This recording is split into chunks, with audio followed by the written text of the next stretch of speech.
Welcome to Cheater Confessions. Let's get started with today's story. It all began on a Friday morning when Cynthia was packing her suitcase for a weekend in Vegas. Her best friend Linda was getting married again. Yes, again.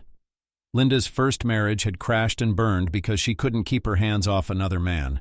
I'd always had my reservations about Linda, but Cynthia defended her relentlessly. "She's changed," Cynthia said, while folding a slinky black dress into her bag. "She's ready to settle down now." I gave her a skeptical look. "And yet she chose Vegas for her bachelorette party?" Cynthia sighed, rolling her eyes. "Don't start, Robert. It's just 2 days. I'll be with the girls the entire time." She kissed me goodbye, promising to call every night. I wasn't thrilled, but I trusted her, or so I thought. On Saturday night, as I was relaxing in front of the TV, my phone buzzed. It was my cousin Matt. He was in Vegas for the weekend with some friends, celebrating a promotion. "Hey man," he said, his voice hesitant. "I don't know how to say this, but I think I saw Cynthia at a club." I frowned. "Yeah, she's there for Linda's bachelorette party. Why?" "She's not just with the girls," Matt said carefully. "She's with a guy. They're close." My stomach tightened. Close? What does that mean? Dancing? Hugging? It's not innocent. My head spun. "Are you sure it's her?" "Yes, I am sure," Matt said. "Want me to step in? Let her know I'm here?" I paused, my heart pounding. If Matt confronted her, she'd know she was being watched. She might stop, but that wouldn't mean she hadn't wanted to. I needed the truth even if it destroyed me. "No," I said. "Don't approach her. Just keep an eye on her."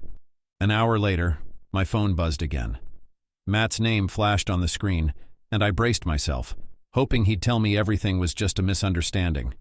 His voice was strained when he spoke. "She kissed him, Robert. I've got a photo." For a moment, I couldn't respond. It was as though the air had been sucked out of the room. My throat felt dry, and my heart pounded so loudly I could barely hear. "Send it," I said finally, my voice barely above a whisper. The message arrived seconds later. My hand trembled as I opened it, and when I saw the image, the world seemed to tilt. There she was, Cynthia, my wife of 12 years, the woman I had built a life with, standing in the dim glow of a club, her arms wrapped around another man. His hands gripped her waist, and their lips were pressed together in a kiss that looked anything but fleeting. I stared at the photo for what felt like an eternity. The image was burned into my mind, her flushed face, her fingers resting on his shoulders, and the unmistakable intimacy of it all. It was undeniable. "They're leaving the club," Matt said. "Should I follow?" "Yes," I said without hesitation. "Don't lose them. Let me know where they go." The next 30 minutes were agonizing. I sat on the edge of the couch, staring at my phone, waiting for Matt's updates. Every minute felt like an hour. I imagined Cynthia leaving the club, laughing with this man, walking hand in hand through the bustling Vegas streets. When Matt finally called again, my heart jumped into my throat. "They're heading to a hotel," he said, his voice low. "I'm following them now." "They're not being discreet, Robert. He's got his arm around her." I squeezed my eyes shut, trying to block out the mental image. "Which hotel?" Matt named the place, and I recognized it immediately. That was Cynthia's hotel. "They're at the elevator now," Matt said, his voice tense. "They're going up, just them, no one else." I didn't know what to say. My chest felt tight, my breath shallow. The confirmation hit me like a sledgehammer. "I don't think they're coming back down tonight," Matt said softly. For a long moment I didn't speak. There was nothing to say.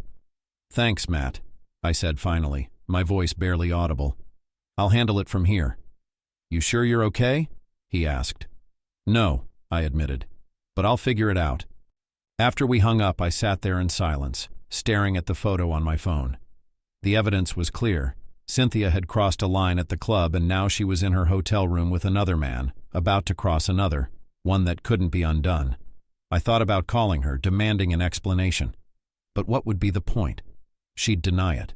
She'd twist the story. I needed to confront her face to face. I needed to see it with my own eyes, even if it destroyed me. With my heart in pieces and my hands shaking, I booked the first flight to Vegas. I barely slept that night. My mind was racing, replaying the photo Matt had sent and the updates he'd given me. Every time I closed my eyes, I saw Cynthia in that club, her lips pressed against another man's. By dawn, I was at the airport, sitting in a stiff vinyl chair at the gate. The flight to Vegas felt like an eternity. My stomach churned with every passing minute, a toxic mix of anger, hurt, and anxiety bubbling inside me.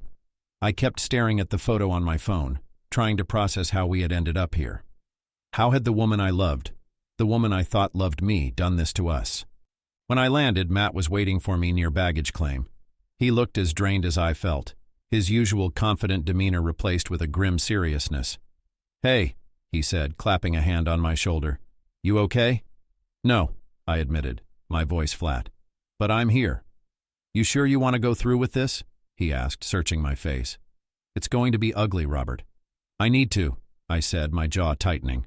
"I need more proof." That evening, after hours of lying low, Matt and I finally tracked Cynthia and her friends to a trendy rooftop bar overlooking the Vegas Strip. It was the kind of place she loved: dim lighting, loud music, and overpriced cocktails. I stayed back, lingering near the entrance while Matt moved closer to keep an eye on them. "She's with Linda and the others," Matt said, his voice low as he relayed updates through his phone. "They're at a table near the edge of the patio." I edged closer, keeping to the shadows. From where I stood, I could see her clearly. Cynthia, my wife, laughing like she didn't have a care in the world. She was radiant, her hair styled perfectly, her dress hugging her figure in all the right ways. It was the same dress she had packed that morning before leaving for this trip, the one she had told me was just for fun. I felt a pang of betrayal. That dress wasn't for me. It was for him. Then he showed up.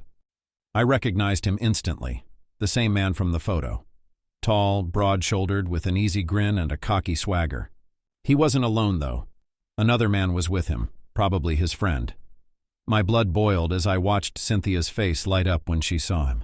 She stood smoothing her dress and threw her arms around his neck as he leaned in close. "She's all over him," Matt muttered through the phone. "I can't believe this." Neither could I. I stayed frozen in place, my fists clenched at my sides. Every instinct screamed at me to march over there, to demand an explanation, to tear this guy apart. But I couldn't. Not yet. I needed proof, undeniable evidence that she couldn't talk her way out of. The minutes ticked by painfully as I watched them together. The rest of the group seemed to fade into the background. Cynthia and the guy were in their own little world, laughing, touching, leaning closer. And then it happened. He leaned in, brushing a strand of hair from her face, and she didn't pull away. Instead, she tilted her head, her lips meeting his in a slow, deliberate kiss. I snapped a photo, my hands shaking with rage. But as I looked at the image on my phone, I knew it wasn't enough. A kiss could be excused, spun into something it wasn't. I needed more. Matt was on the phone again, his voice tight. "You got that?" "I got it," I said through gritted teeth. "But we're not done. Let's see where this goes." After a while, the group finished their drinks and began to leave the bar. Cynthia walked out with the man by her side, while his friend chatted closely with Linda. The other women from the Bachelorette party broke off, laughing and heading further down the strip, clearly planning to continue their night elsewhere. Matt and I followed at a distance, keeping to the shadows as Cynthia and Linda walked hand in hand with the two men toward her hotel. My heart pounded with every step, the weight of what I was about to uncover pressing down on me like a vice. When they reached the entrance of the hotel, Cynthia glanced around briefly, as if checking to see if anyone was watching. Then she and Linda led the two men inside. Matt and I slipped into the lobby just in time to see them step into the elevator together. Cynthia, Linda, and the two men. My heart shattered as the elevator doors slid shut, taking them away. "What's the plan, Robert?" Matt asked. I didn't hesitate. "We're ending this. I'm not leaving without the truth." Inside the lobby, I approached the front desk, my phone gripped tightly in my hand. I didn't have a prepared speech. I just knew I had to act. The receptionist, a young guy in his early 20s, gave me a polite smile. "How can I help you, sir?" I pulled up a photo of Cynthia and me from our wedding day. In the picture, we were beaming, arms wrapped around each other, full of hope for the future. I showed it to the receptionist. "That's my wife," I said, my voice steady but cold. "She's been staying here for the weekend. I need to get into her room." The receptionist hesitated, his smile faltering. "I'm sorry, sir. We have policies about guest privacy." I cut him off, my voice firm. I understand your policy, but I'm telling you, my wife is upstairs, and she's cheating on me right now. I need to see for myself." I leaned closer, lowering my voice. "This isn't just some paranoid suspicion. I have proof." I held up the photo Matt had taken of Cynthia kissing the man, my hand shaking slightly. The receptionist's eyes widened and he glanced at the image, then at me. He looked conflicted, his professionalism battling with his sense of empathy. "Please," I said, my voice cracking slightly. "I just need to know the truth. I'm not asking for anything else." After a long pause, he exhaled and nodded reluctantly. "Okay," he said quietly, "but keep it discreet." He handed me a key card, his hand brushing mine briefly. "Room 821. "Thank you," I said, my voice heavy with both gratitude and dread. The elevator ride to the 8th floor felt like an eternity. My heart pounded against my ribcage, each beat louder than the last. Matt had stayed behind in the lobby, ready to jump in if things went south. I appreciated his presence, but this was something I needed to face alone. When I reached the door to room 821, I hesitated, keycard hovering over the lock. My hand trembled as I pulled my phone from my pocket, started recording, and then slid the keycard through the reader. The small green light flashed to grant me access. The door creaked open, and the sight that greeted me was worse than anything I had imagined. Cynthia and the guy were in bed together. His shirt was off, her dress discarded on the floor. They froze when they saw me, their faces a mixture of shock and guilt. But that wasn't all. On the other side of the bed was Linda, completely entangled with the man's friend. Her laughter from moments before had died on her lips as she turned to see me standing in the doorway. My vision blurred with a mix of rage and heartbreak as I stepped further into the room. "What the hell is this?" I shouted, my voice shaking but loud enough to cut through the silence. "Go on, someone explain!" Cynthia scrambled to cover herself, clutching the sheets to her chest. "Robert, wait!" she cried, her voice panicked. "It's not what it looks like!" I let out a bitter laugh, the sound harsh even to my own ears. "Not what it looks like? Are you seriously going to say that? You're literally in bed with him, Cynthia." I pointed to the man, who had the audacity to avoid my gaze as he hastily grabbed his shirt. Tears welled in Cynthia's eyes, but I felt no pity. She'd made her choice.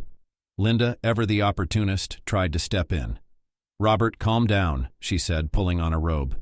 I turned my fury on her. "Don't even start, Linda. You're just as bad. Cheating on your fiancé days before the wedding? Do you think I'm going to let him marry you without knowing what you've done?" Her face drained of color, and she stammered, It's not like that. It's just a mistake." I whipped back toward Cynthia, my voice sharp and accusing. "A mistake? No. Linda might be calling her disaster a mistake, but you, Cynthia, you brought him here. You brought all of them here. This isn't some one-time slip-up. You planned this, and you've been lying to my face all weekend." Cynthia started sobbing, the sound grating on my nerves. "Robert, please," she begged. "It didn't mean anything. I was drunk." "Drunk?" I cut her off. "Don't insult me, Cynthia. I've been watching you all weekend. You weren't drunk at the club when you kissed him. You weren't drunk when you brought him back to your room last night. This isn't a mistake. It's a pattern." She opened her mouth to argue, but I held up my hand. "Don't," I said sharply. "I don't want to hear it. You've said enough." I stopped the recording and shoved my phone into my pocket. My chest heaved as I stormed out of the room, trying to process what I'd just seen. Matt was waiting for me in the lobby, his face grim as I walked up to him. "Well?" he asked. "It's over," I said, my voice cold and flat. "I've seen enough." The next morning I called my lawyer to start the divorce process. I didn't waste any time. I couldn't be in this marriage anymore. I met Cynthia downstairs in her hotel lobby for what I knew would be the final confrontation. She looked like she hadn't slept, her eyes red and swollen. When she saw me, her face softened, and she rushed over, almost as if she was hoping to fix everything with a few words. "Robert, please. It was a mistake. I was drunk. It didn't mean anything. I love you," she pleaded, her voice shaking, her face streaked with tears. I stood there numb, the weight of everything crashing down on me. The woman I'd trusted, the woman I thought was my partner for life, had shattered that trust beyond repair. "It meant enough for you to lie to me," I shot back, my voice ice cold. "It meant enough to destroy everything we had." Her face twisted in desperation. "I didn't mean for it to go this far. It was just supposed to be one night." "One night?" I interrupted, disbelief ringing in my voice. "You think sleeping with another man for just one night isn't a big deal? And it wasn't one night. It was two. How many times have you lied to me, Cynthia? How many lies were we living with? I'm done with you." Her sobs were muffled as she crumbled, burying her face in her hands. But my resolve didn't waver. It was clear now. The woman I thought I knew was gone. Before I left Vegas, I sent the video to Linda's fiancé. I knew I owed him the truth, no matter how much it tore at him. An hour later, he called me, his voice breaking. "Thank you for telling me, Robert," he said, his words coming out in ragged breaths. "I don't know what to say, but thank you. The wedding's canceled." I didn't say much else. I wasn't looking for gratitude. I wasn't trying to make myself feel better. I just needed to make sure Linda faced the consequences of what she'd done. When I boarded my flight back home, the reality of what had just happened hit me like a freight train. The last few days felt like a nightmare I couldn't wake up from. My marriage was over. The woman I loved had betrayed me, and yet there was a part of me that felt oddly relieved. It was a relief I hadn't expected, but it was there nonetheless. I deserved better than this. I deserved someone who wouldn't lie to my face, someone who wouldn't betray my trust. The days that followed were filled with paperwork, lawyers, and the crushing weight of finality. A week later, Cynthia moved out. She took her things in silence. Not that there was anything left for her here. When the last of her bags were gone, it felt like a chapter of my life was finally closed. The silence in the house was deafening, but it was also peaceful. I haven't spoken to her since, and I don't plan to. I've been through enough to know that some mistakes can't be forgiven. Maybe she regretted it, but regret wasn't going to undo the damage. She made her choices, and now I had to live with mine. And for the first time in ages, I felt like I was starting over. Alone, but free. I spent the next few months focusing on myself. I threw myself into work, got back into hobbies I'd neglected, and reconnected with old friends. Slowly, I began to rebuild my life from the rubble she'd left behind. I wasn't looking for another relationship, not yet. But I knew one thing for sure. I wouldn't settle for anything less than someone who respected me, someone who understood that trust was earned, not given. And as for Cynthia, I have no idea where she is now, what she's doing, or if she's learned anything from this. But that's no longer my problem. The only person I have to worry about now is me. Some mistakes can't be forgiven. Some betrayals run too deep. In the end, I realized that walking away was the only choice left. I had given everything, but she had broken what we had, and that was something I couldn't fix. Thank you for watching.